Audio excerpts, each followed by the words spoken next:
கர்த்தருக்குள் பிரியமானவர்களே, மே 12 Elon G white அம்மையார் அவர்களுடைய மாரநாத்தா புத்தகம், பக்கம் 263. இன்றைய தியானத்திற்காக தெரிந்து கொள்ளப்பட்ட தலைப்பானது அஞ்ஞான வல்லமையின் வெளிப்படையான அணிவகுப்பு. வசனம் 2 தீமோத்தேயு 4வது அதிகாரம் வசனம் 3-4. ஆரோக்கியமான உபதேசத்தை பொறுக்க மனதில்லாமல் செவி தினவுள்ளவர்களாகி தங்கள் சுய இச்சைகளுக்கேற்ற போதகர்களை தங்களுக்கு திரளாக சேர்த்து கொண்டு சத்தியத்துக்கு செவியை விலக்கி கட்டுக்கதைகளுக்கு சாய்ந்து போகும் காலம் வரும். மிக வேகமாக மனிதர் தாங்கள் தெரிந்து கொண்ட கொடியின் கீழ் அணிவகுத்து கொண்டிருக்கிறார்கள். நிம்மதியின்றி தங்களது தலைவர்களது இயங்கும் வழிமுறைகளை விழிப்போடு கவனித்து காத்து கொண்டிருக்கிறார்கள்.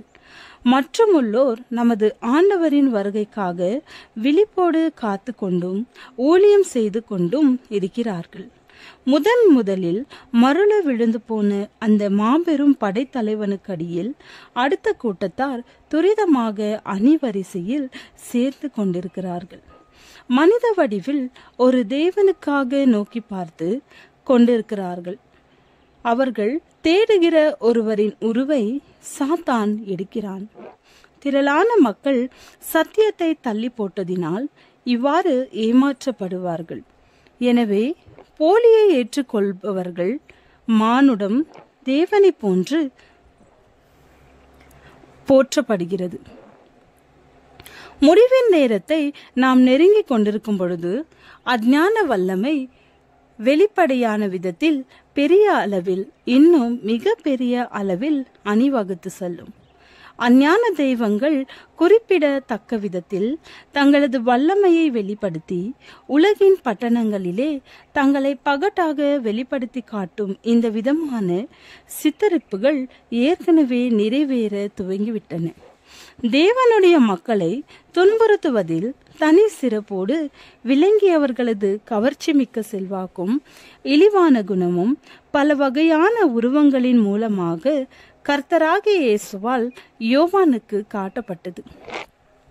இந்த பூமியில் வரலாற்றை முடிவிற்கு கொண்டு வரும் காரியத்தில் பெரும்பாலும் காட்டப்படுகின்ற அந்த அக்கிரமத்தின் ரகசியத்தை குறித்து கவனமாக ஆராய்ச்சி செய்து கண்டறிய அனைவருக்கும் ஞானம் தேவை.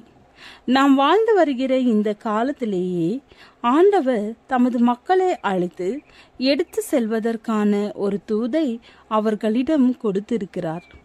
ஞாயிறு சட்டத்தை ஒரு குறிப்பிடத்தக்க வல்லமையாக்கி காலங்களையும் பிரமாணங்களையும் மாற்ற நினைத்து படைப்பின் ஓய்வு நாளாகிய உண்மையான ஓய்வு நாளை கை கொள்வதின் மூலம் அவரை கனப்படுத்துவதில் திடமாக நிற்கின்ற தேவனுடைய மக்களை ஒடுக்கிய அந்த பாவ மனிதனின் கொடுமையை வெளிப்படையாக காட்டுவதற்கு அவர்களை அழைத்திருக்கிறார். உலகத்தின் இறுதி நாட்களின் ஆபத்துகள் நம் மீது வந்து கொண்டிருக்கின்றன. நம்முடைய ஊழியத்தின் போது மக்கள் எத்தகைய ஆபத்தில் இருக்கிறார்கள் என்பதை குறித்து நாம் அவர்களை எச்சரிக்க வேண்டும். தீர்க்க தரிசனம் வெளிப்படுத்தி காட்டியிருக்கிற பக்தி வினயமான காட்சிகள் தொடாமல் விட்டுவிடப்படக்கூடாது.